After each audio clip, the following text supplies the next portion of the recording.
함께 신앙 고백하시겠습니다. 나는 전능하신 아버지 하나님 천지의 창조주를 믿습니다. 나는 그의 유일하신 아들 우리 주 예수 그리스도를 믿습니다.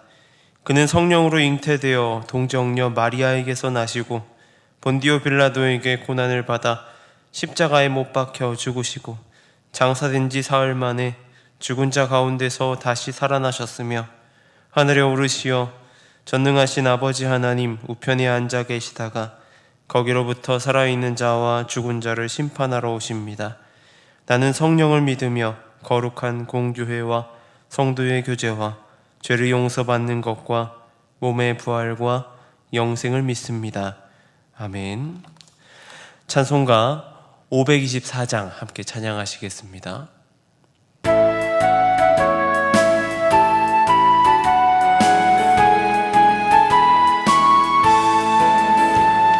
갈 길을 밝히 보이시니 주 앞에 빨리 나갑시다.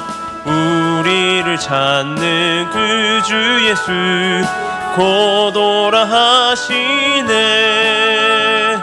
죄악 벗은 우리 영혼은 기뻐 뛰며 주를 보겠네. 하늘에 계신 주 예수를 영원히 섬기리. 우리를 오라 하시는 말 기쁘게 듣고 순종하세. 구주를 믿기 지체 말고 속속히 나가세. 죄악 벗은 우리 영혼은 기뻐 뛰며 주를 보겠네. 하늘에 계신 주 예수를 영원히 섬기리. 주 오늘 여기 계시오니 다 와서 주의 말씀 듣세.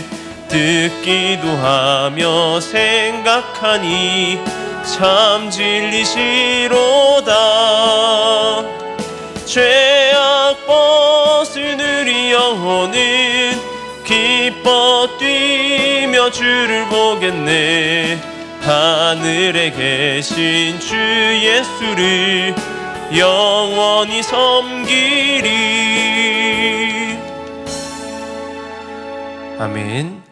이 시간 오늘 함께 올 말씀은 사사기 6장 11절에서 18절까지의 말씀입니다. 사사기 6장 11절에서 18절까지의 말씀을 제가 봉독해 드리겠습니다. 여호와의 사자가 아비에셀 사람 요아스에게 속한 오브라에 이르러 상수리 나무 아래 앉으니라. 마침 요아스의 아들 기드온이 미디안 사람에게 알리지 아니하려 하여 밀을 포도주 틀에서 타작하더니 여호와의 사자가 기드온에게 나타나 이르되 큰 용사여 여호와께서 너와 함께 계시도다 하매 기드온이 그에게 대답하되 오 나의 주여 여호와께서 우리와 함께 계시면 어찌하여 이 모든 일이 우리에게 일어났나이까. 또 우리 조상들이 일찍이 우리에게 이르기를 여호와께서 우리를 애굽에서 올라오게 하신 것이 아니냐 한 그 모든 이적이 어디 있나이까. 이제 여호와께서 우리를 버리사 미디안의 손에 넘겨주셨나이다 하니 여호와께서 그를 향하여 이르되 너는 가서 이 너의 힘으로 이스라엘을 미디안의 손에서 구원하라. 내가 너를 보낸 것이 아니냐 하시니라. 그러나 기드온이 그에게 대답하되 오 주여 내가 무엇으로 이스라엘을 구원하리이까. 보소서 나의 집은 므낫세 중에 극히 약하고 나는 내 아버지 집에서 가장 작은 자니이다 하니 여호와께서 그에게 이르되 내가 반드시 너와 함께 하리니 내가 미디안 사람 치기를 한 사람을 치듯 하리라 하시니라. 기드온이 그에게 대답하되 만일 내가 주께 은혜를 얻었사오면 나와 말씀하신 이가 주시되 표징을 내게 보이소서. 내가 예물을 가지고 다시 주께로 와서 그것을 주 앞에 드리기까지 이곳을 떠나지 마시기를 원하나이다 하니 그가 이르되 내가 너 돌아올 때까지 머무르리라 하니라. 아멘. 미국의 영토는 많이 나눠져 있습니다. 우리가 알다시피 미국 본토가 있고, 그리고 멀리 떨어져 있는 하와이와 같은 섬이 있습니다. 그리고 조금 떨어진 곳은 캐나다 건너서 어마어마한 영토가 하나 더 있습니다. 바로 알래스카입니다. 이 원래 알래스카는 미국의 땅이 아니었습니다. 원래는 러시아의 땅이었습니다. 전쟁으로 인하여서 재정난을 겪던 러시아가 그 재정난을 막기 위해서 미국에 그 땅을 팔아버리는 조약을 체결하였습니다. 아주 헐값에 말이죠. 이 전쟁으로 인해 재정이 어려워진 러시아가 팔기는 했지만 그 땅을 사고 파는 거에 있어서 상당히 많은 이야기가 흘렀습니다. 지금도 그렇지만 당시 알래스카는 얼어있는 땅이었습니다. 사람이 살기도 어려운 땅이었죠. 일부 미국 국민들은 이 당시의 국무장관이었던 슈어드를 비아냥거리는 말로 슈어드의 냉장고다라고 할 정도였습니다. 그야말로 냉비난을 퍼부은 것입니다. 그러던 1880년대에서 90년대에 이 알래스카에서 금이 발견되었습니다. 그러면서 미국인들이 정착하기 시작하였고, 그것에 촉진되어서 그 이후에 엄청난 양의 자원들이 그 알래스카 땅에 묻혀 있다는 것을 발견하게 되었습니다. 또한 그 땅에서 석유가 나오기 시작하였습니다. 무려 전 세계의 석유 매장량의 3위를 차지할 정도의 어마어마한 양이었던 것입니다. 팔았던 러시아도 사들였던 미국도 과소평가했던 땅이었던 것이죠. 그 땅이 그야말로 황금의 땅이었던 것입니다. 오늘 본문의 배경은 사사 시대입니다. 사사는 재판관을 이야기합니다. 사사들이 통치하던 시대에 따로 왕이 있지는 않았습니다. 하나님께서 세우신 재판관들로 이 땅을 통치해 나아가는 그러한 시대가 이 사사 시대였죠. 이 사사 시대의 이야기들을 살펴보게 되면 계속적으로 반복되는 이야기가 있습니다. 먼저는 하나님 앞에서 이스라엘이 악을 행합니다. 이에 하나님께서 진노하셔서 이방 나라들에게 이스라엘을 내어놓으십니다. 그렇게 억눌려서 고통을 당하던 이스라엘 백성들이 그 고통 가운데에 회개하고 하나님께서 그들을 구원하실 사사를 세우셔서 이 구원해달라고 울부짖는 이스라엘을 구원하십니다. 그리고 안정기가 찾아오는 것이죠. 그렇게 안정기가 찾아와서 유지되면 좋겠지만 앞서서 이야기한 것처럼 다시 이스라엘은 악을 행하게 됩니다. 그러면서 계속된 반복된 이야기들을 보게 되죠. 저도 저의 삶을 돌아보면 어쩌면 나의 삶이 이 사사기의 삶과 같지 않을까라는 생각을 하게 될 때가 많이 있습니다. 평화의 시기가 되면 나의 삶에 아무런 문제가 없을 때에 보면 하나님이 계시는 것을 잊고 악을 행하기도 하고, 평화의 시기 가운데에 주변의 모든 상황들 가운데 하나님을 찾지 않는 것을 보게 됩니다. 그러다 주변이 힘들어지고, 주변으로 인해 힘들어지고 나의 삶에 어려움이 찾아오면 다시 하나님을 찾고 하나님을 인하여서 회복하고, 그러한 삶, 앞서서 말했던 사사기의 삶이 저의 모습 속에 나타나는 것이 아닌가 생각하게 됩니다. 이 사사기를 읽을 때마다 그런 생각 가운데 반성을 하게 됩니다. 그러면서도 인간의 연약함을 발견하게 되는 성경이라고 생각하게 됩니다. 그런 시대, 암울함을 가지고 있던 시대에 하나님께서 큰 용사 한 명을 부르십니다. 이스라엘의 부르심을 들으셨기 때문이죠. 누구냐면 바로 기드온입니다. 오늘 본문의 시작 11절을 보게 되면 기드온의 모습을 볼 수 있습니다. 11절입니다. 여호와의 사자가 아비에셀 사람 요아스에게 속한 오브라에 이르러 상수리 나무 아래 앉으니라. 마침 요아스의 아들 기드온이 미디안 사람에게 알리지 아니하려 하여 밀을 포도주 틀에서 타작하더니. 기드온은 이스라엘을 압제하고 있던 미디안 사람들의 눈을 피하여서 상수리 나무 아래의 포도주 틀 안에서 밀을 타작하고 있었습니다. 그 모습을 상상해 보면 혹시나 미디안 사람들이 올까봐 주변을 살피며 이 조그마한 큰 소리라도 나면 멈추었다가 다시 하고를 반복하지 않았을까 싶습니다.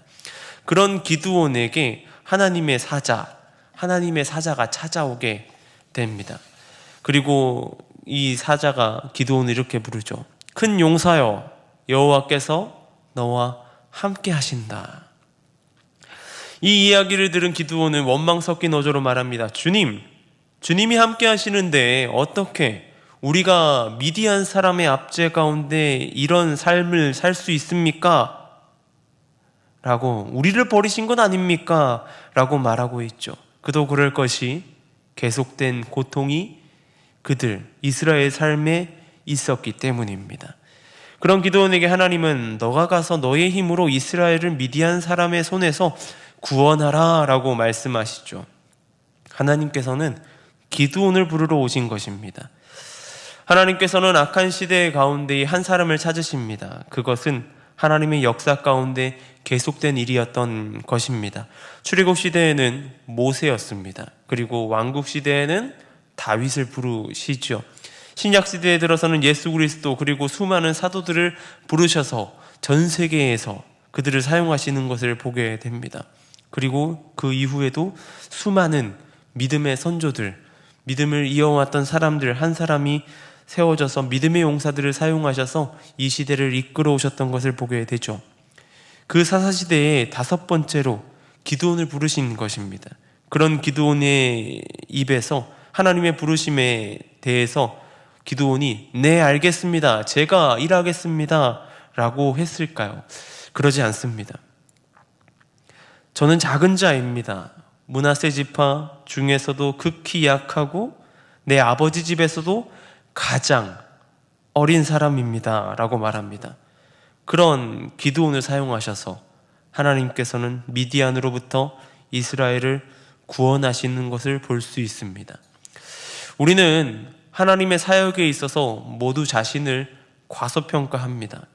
가장 많이 듣는 말이요, 저는 못합니다, 준비가 되지 않았습니다, 저보다 잘하는 사람이 있을 거예요 라고 하는 말입니다. 왜 그럴까요? 모두 자신을 과소평가하고 있기 때문입니다. 하나님께서는 잘하는 사람을 부르러 오신 것이 아니라 당신을 부르러 왔습니다. 그리고 그 일을 너가 했으면 좋겠어 라고 말씀하시는 것이죠. 하나님은 여러분을 큰 용사로 부르셨습니다. 내가 나 자신을 볼 때는 너무나 초라하고 작은 자 같지만 하나님께서는 저와 여러분을 큰 용사로 부르셨습니다. 하나님의 일에 큰 용사로 충성해 나아가는 저와 여러분 되길 소망합니다. 오늘 하루의 삶 가운데 그 큰 용사로 오늘 이 시간을 살아가는 저와 여러분 되길 소망합니다. 기도하겠습니다. 사랑해 주님, 감사합니다. 큰 용사로 부르신 주님, 나의 삶이 주님 안에 있게 하여 주옵소서. 작은 자라고 바라보는 것이 아니라 하나님께서 나를 큰 용사로 부르셨사오니 그 일 가운데 순종에 나아가게 해주시고, 마치 기드온과 같이 그 커다란 미디안을 물리친 것처럼 나의 삶 가운데 일하시는 하나님을 바라보며 순종하며 나아갈 수 있는 나의 삶 되게 하여 주옵소서. 온전히 그 일을 굽고 주님 앞에 기도함으로 순종함으로 나아가는 인생 되게 하여 주옵소서. 이 시간 가운데 기도하며 나아가기는 미얀마 땅을 위해 기도하며 나아갑니다. 지진의 피해 가운데 고통 가운데 있는 그 나라를 붙들어 주시고 그 나라 가운데 더 이상 분쟁이 없게 하여 주시고 회복하게 하여 주셔서 다시 한번 일어날 수 있도록 힘을 더하여 주옵소서. 또한 그 일에 하나님의 말씀 가운데 순종해 나아가는 선교사님들을 붙들어 주시고 그 모든 상황들 가운데 함께 하셔서 그 사역들을 통하여서 하나님 나라가 그 땅 가운데 이루어지게 하여 주시고 함께 하여 주옵소서. 이 시간 교회를 위해 기도하며 나아갑니다. 이 교회가 주님 안에 든든히 서 나아가게 하여 주시고 온전히 빛과 소금의 역할을 감당하는 교회 되게 하여 주옵소서. 특별히 기도하옵기는 오늘은 주일입니다. 주일의 시간을 보낼 때에 온전히 주님 안에 나아가는 그러한 교회의 모습이 될 수 있도록 함께하여 주시옵소서. 모든 것이 주님의 은혜임을 고백하며 나아가는 우리 교회 될 수 있도록 함께하여 주옵소서.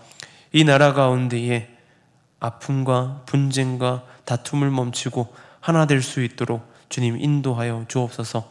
오늘 하루를 보내는 우리의 삶 가운데도 주님께서 함께 하실 줄로 믿습니다. 온전히 주님과 동행할 수 있도록 도와주옵소서.